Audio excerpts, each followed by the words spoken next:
end of July, so we have quite some time to wait. But partly I have the league that I've been working on, and I think it's tough to wait for something that you're very proud of, but it also, we were very specific in writing a show that was not topical in any way, so that we would, because we've watched old sketch shows that are great, and then you watch them and you're like, oh, there are a ton of references here to things that nobody cares about anymore. So we were very specific in avoiding that, so even though it's tough to wait, we're not overly worried that the things that we were writing would be irrelevant. Yeah, it's very today. Thank you. I watched it, cool. and my daughter, who keeps me in the tonal now, she recognized so many people on that show and made me watch it again and again and again so she could keep watching all of the relevant people of today. Oh, good. Yeah, we really liked it a lot. It's good. So current. Well, our feeling was... I don't know if I'm allowed to say anything about the topics. I mean, even my husband was going crazy over that referee thing. Yeah. He had to steal it and watch it again. And Sex and the City for Men, you're so on it, man. It's really good. Well, I think, the truth of Sex and the City for Dudes is that is just our group of buddies. That is a joke that we've been doing amongst ourselves for years of going on hikes and talking about our feelings, and we just started singing Sex and the City for Dudes. And when we said something that was slightly on the line of embarrassing or very open, we'd say Sex in the City for Dudes, and then it kind of then it was one of us has a show now, so let's do it on the show. And we're a little perverse in that if Sex in the City was still on the air, we probably wouldn't have done it. It's so outdated. I mean, the truth is, it's not in any way really a parody of Sex and the City. It has nothing to do with it. We just shot the bizarre things that we would sort of talk about in Splitting a Checkup, or diets that we're on, or what's going on with our love lives, and then just gave it to the editors, and we were like, art project, go make this interesting. And I think that one of the current things about our show is our editors are funny, young, hip dudes who just know how to make everything look exactly how it's supposed to look. And that's obviously also credit to Jonathan Kryza, who's the director. I was there the day they shot that scene, and first of all, it was great because all your friends were there. Everybody comes out to support you. Yeah. When I interviewed Joe Mandy this summer in Montreal, the first thing he said was shout out to Nick Kroll.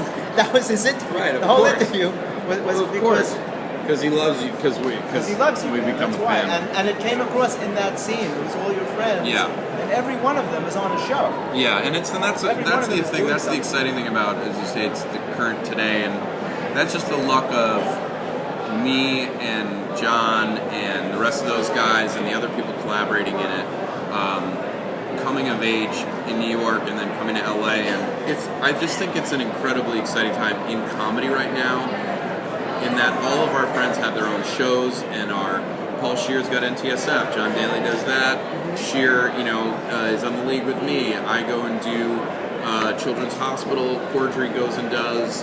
So is it kind of incestual? It's, it's...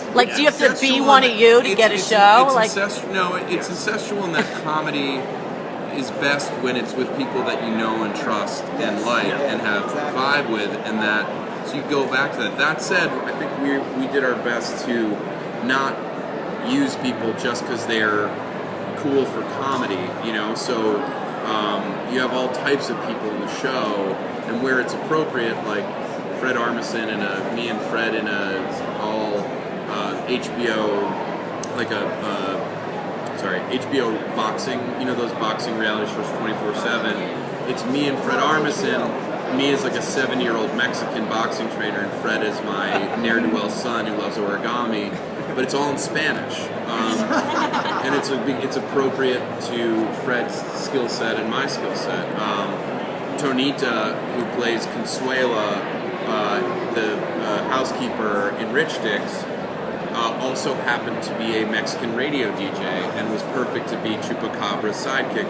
She's now on Go On with Seth Morris and Brett Gelman.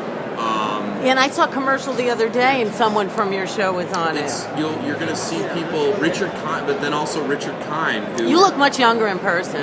I don't know if that's a compliment. Do you have ID? Yes. All right. Richard Kind, who I had met on a poker trip, comes in and does this amazing sketch with us and me and Seth Morris. Oh, he is amazing in it. I thought he started. Richard? Yeah, he was like focusing on poker for he's still good at poker. I thought he was like chasing out. He's trying to like chase after Gabe. Oh, he is. He's in a sketch. He's in a sketch called Ponytails, which is like True Life. I Have a Ponytail. So when does the show really air? 3 men who have ponytails. That's awesome. And Richard Kind is fucking amazing in it. The show comes out, I believe, January 30th, end of January. Nick, I'm so glad you mentioned Rich Dix. It's the funniest. I mean, thank you. There hasn't been By two the guys way, that funny since. Oh Hello with me and Jon Daly, who's a writer producer for Saturday Night Live and one of the best stand-ups in the country. It's something we've been doing for years, and Jeffrey Gurian is a guest star on that in both the Woody Allen parody with Karen Black, but also in a prank show called Too Much Tuna. Steals it. You steal it. You mentioned HBO. Such an honor to me. Unbelievable. Thank you. You had mentioned HBO. You've only done voiceover work on one cartoon. Have you maybe considered trying to bring any cartoons maybe into Kroll at all? We have one, not quite cartoon. We have an animated. We have one little animated piece that we did. No, we have two. We have a video game parody that you'll see as a cold open, and then we have an animated. Little Nick. It's a story that I tell about from my childhood that we animated. I think going forward, if we're lucky enough to do another season, I wouldn't be surprised if we did some. You know, John Levinstein I met, who ran The Life and Times of Tim for a season while I was writing there as well. So you were writing on it too. I didn't realize. I helped out. I wasn't a full-time writer, but That's how we met. That's how we met. Right. We love animation. We'd love to do more of it. Okay. Now, back to your show, The Lead, which I'm a huge fan of, by the way. Your character, do you feel like any sort of relation, so to speak? To Ruxin? Yeah. I mean, I think Ruxin's probably the worst person.